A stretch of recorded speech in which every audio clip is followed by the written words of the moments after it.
সচিব পরিচয়ে কারো কাছে জমি কেনার কথা বলে টাকা আত্মসাৎ, কাউকে আবার সরবরাহকারী বানিয়ে দেওয়ার আশ্বাস।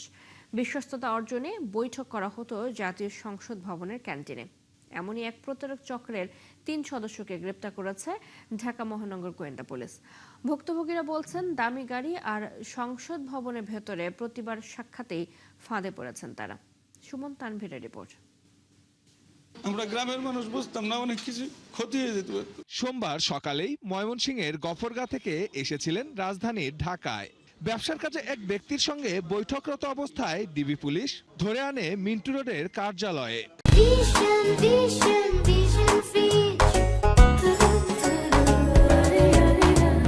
আল্লাহ পাকের অশেষ রহমত, সময় মতো শৃঙ্খলা রক্ষাকারী বাহিনী আমাদেরকে রক্ষা করছে। প্রথমে আতঙ্কিত থাকলেও এখন এই ব্যবসায়ীর চোখে আনন্দ অশ্রু। প্রতারকের খপ্পর থেকে একটুর জন্য বেঁচে গেছেন তিনি। গ্রাম থেকে আসছি, আমাদেরকে বলছে এই ফার্নিচার এই মানি অর্ডার দিবে ৭১,৪০,০০০ টাকা করে। ১ মাস যাবত এরকম আলোচনা চলতেছে।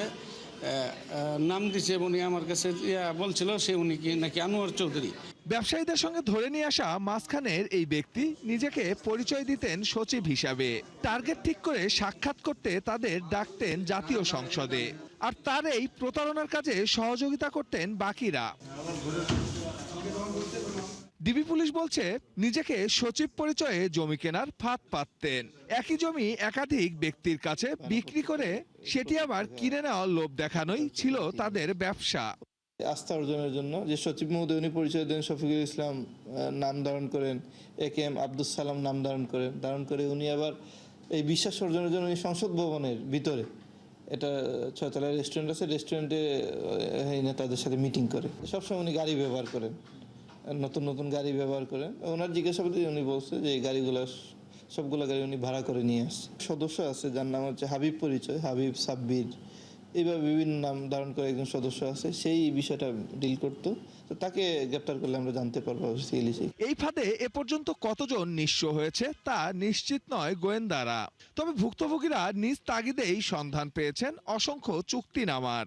এই জায়গাটাই বেচছে ১,৭৫,০০,০০০ টাকা বিক্রি করে ১৫ লক্ষ টাকা বানা নিছে, ঠিক আছে। এরপর আরেকজনের কাছে এরকম ১,৭০,০০,০০০ টাকা বেচছে ১০ লাখ টাকা বানা নিছে।